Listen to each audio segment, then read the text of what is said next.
ઉપલેટામાં KGN group તથા કિંગસ્ટાર group દ્વારા રક્તદાન કેમ્પનું આયોજન કરાયું હતું। મુસ્લિમ સમાજ દ્વારા દેશપ્રેમની ભાવના વ્યક્ત કરવા અને કોમી એકતા જાળવી રાખવા આ આયોજન કરવામાં આવ્યું હતું, જેમાં લોકોએ મોટી સંખ્યામાં ઉપસ્થિત રહી રક્તદાન કર્યું હતું।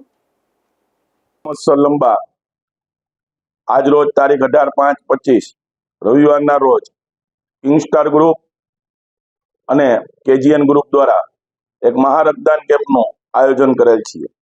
આ મહારક્તદાન કેમ્પ રાખવા પાછળનો ઉદ્દેશ હતો ઓપરેશન સિંદૂરમાં જે વિજય મળેલ છે ને અમારા પીરે તરીકત અમા મુજમિલ બાપુ કાદરીનો જન્મદિવસ હોય એ બમણી ખુશીને વ્યક્ત કરવા માટે આ મહારક્તદાન કેમ્પનું અમે આયોજન કરેલ હતું।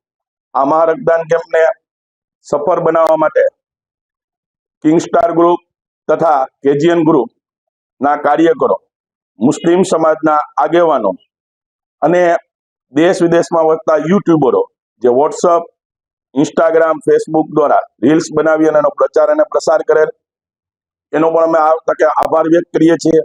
આ રક્તદાન કેમ્પમાં અમારે ત્યાં આજે શુભેચ્છા મુલાકાત તરીકે અમારા વિસ્તારના લોકલાડીલા ધારાસભ્ય શ્રી મહેન્દ્રભાઈ પાડલિયા, ઉપલેટા નગર સેવા સદનના પ્રમુખ વર્ષાબેન ગજેરા તથા તમામ રાજકીય, સામાજિક સમાજના પ્રબુદ્ધ નાગરિકો, સામાજિક સંસ્થાઓના આગેવાનોએ મુલાકાત લીધેલી હતી। આ રક્તદાન કેમ્પ અમે પોરબંદરની આશા બ્લડ બેંક ના સથવારે કરેલ હતું અને તેમાં અમે 211 બોટલ એકત્રિત કરી અને એમને રક્તની બોટલો એકત્રિત કરેલ છે અને આશા બ્લડ બેંકને આપેલ છે।